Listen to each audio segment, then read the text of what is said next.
General writer अमीर राना की तरफ से खुशामदीद। अस्सलाम वालेकुम। क्राइम स्टोरी सस्पिशियस हस्बैंड, इसकी ये वीडियो नंबर 8 है और स्क्रिप्ट का सीन नंबर 8D है। ये फ्लैशबैक का ही सीन है। जो पिछले वीडियो में उन्होंने फ्लैशबैक का सीन किया, ये इसके बाद का सीन है। वक्त दिन का है, मुकाम मुराद का बंगला, मुराद की ऑफिस। किरदार तबस्सुम और मुराद। इस सीन में जो किरदार है वो तबस्सुम और मुराद है। स्क्रीन प्ले में लिखा है कि तबस्सुम मोबाइल फ़ोन को बेल्ट या डोरी से बांध के या पाउ डोरी या पाउच के साथ गले में लटकाए हुए हैं। ये लटकाए हुए हैं और हैंड फ्री इसके कानों में लगा हुआ है। मुराद के फ़ोन से कनेक्ट है। दूसरी तरफ मुराद इसमें लैपटॉप पर काम कर रहा है। इसका फ़ोन उसके पास टेबल पर रखा हुआ है और हैंड फ्री हेडफोन इसके कानों में लगा हुआ है और वो तबस्सुम के फ़ोन से कनेक्ट है। मुराद तबस्सुम से बातें भी कर रहा है और अपने काम भी कर रहा है, जबकि तबस्सुम काफ़ी ज़हनी अज़ियत से दो चार परेशान हाल है। किचन का काम भी कर रही है, मुराद की बातों का जवाब भी दे रही है। मुराद कहता है, हाँ चुप क्यों हो गई हो? तबस्सुम, मैं किचन में काम कर रही हूँ, खाना बनाना है ना। मुराद, तो वो मासी कहाँ है? तबस्सुम कहते, सुबह तो वो आपसे छुट्टी लेकर गाँव गई है, इसके वालिद का जो इंतकाल हो गया है ना। मुराद, हाँ याद आया, ओ हाँ ठीक है, बस तुम कुछ ना कुछ बोलती रहा करो। तबस्सुम कहते हैं, मुझसे ये सब कुछ बर्दाश्त नहीं हो रहा। पिछले एक हफ्ते से मैं अजियत का शिकार हूँ। प्लीज प्लीज मुझ पर रहम करो। मुराद अजियत तंग हंसी के साथ, तुम्हारे साथ मैं भी शामिल हूँ, मुझे तो अजियत नहीं हो रही। तबस्सुम कहती है, मैं मुसलसल बोलते बोलते थक गई हूँ। मुराद, ओहो तो ये बात है, चलो जब तुम थक जाया करो तो घेरी घेरी सांस लिया करो, मुझे बस तुम्हारी मौजूदगी का एहसास चाहिए। तो बसुम बेजार हो कहते, प्लीज़ मुराद, मुझ पर शक मत करो, मैं तुम्हारी शरीक हयात हूँ, जिंदगी की पार्टनर।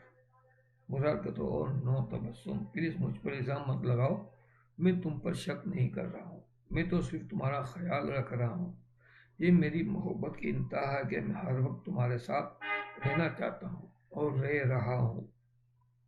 तबस्सुम की बातें सुनकर चक्कर से आने लगते हैं। वो तेजी से किचन से निकल कर बेडरूम में आकर बेड पर गिरती है और सांसें घेरी घेरी लेने लगती है। मुराद, वेरी गुड, बस इसी तरह घेरी घेरी सांसें लिया करो। तबस्सुम के चेहरे पर अजियत के तासुरात हैं, आंखों से आंसू निकलते हैं। म्यूजिक यहाँ पे चलेगा सीन के मुताबिक और फ्लैशबैक ख़त्म और सीन यहाँ पे कट होगा। Scene number 8E। ये फ्लैशबैक नहीं है, ये वही सीन है एसआईबी के ऑफिस का। एनी अपना बयान दे रही है और एनी अपनी बातें सुना रही है और इस फ्लैशबैक में हम इसे सीन वाइज दिखा रहे हैं।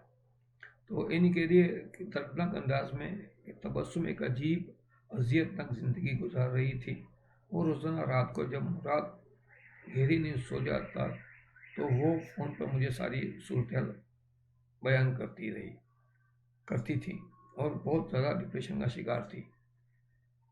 अरे कहते ये सूरत तो वाकई बहुत ख़तरनाक। ज़ारा कहती है, फिर ये मुराद ने तबस्सुम को कत्ल क्यों किया? एनी चुप कर ज़ारा को देखती है। जी बोल, हाँ एक बार तुम क्लियर करो। एनी कहती, कत्ल तो मुराद ने ही तबस्सुम का किया है, मगर जहर से नहीं, डिप्रेशन से। चीफ कहता, वो कैसे? एनी कहते, तबस्सुम और मैं मेडिकल की तालबात रही हैं। मैंने MBBS कर लिया, मगर तबस्सुम के मार्क्स कम थे तो इसने BSc किया और वो एक फार्मास्यूटिकल कंपनी में जॉब करने लगी। वो कंपनी साइनाइड जहर के कैप्सूल बनाती थी जो साहिली इलाकों में खूंखार मगरमच्छों को गोश्त के टुकड़ों में ये कैप्सूल डालकर खिलाते थे, जिससे वो फौरन मर जाते थे।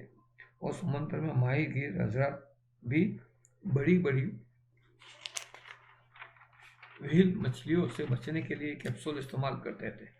ये कैप्सूल आम दस्तियाब नहीं है, मगर तबस्सुम के पास इत्तेफाक से एक कैप्सूल था और वो उस दिन तबस्सुम ने मुझे फ़ोन किया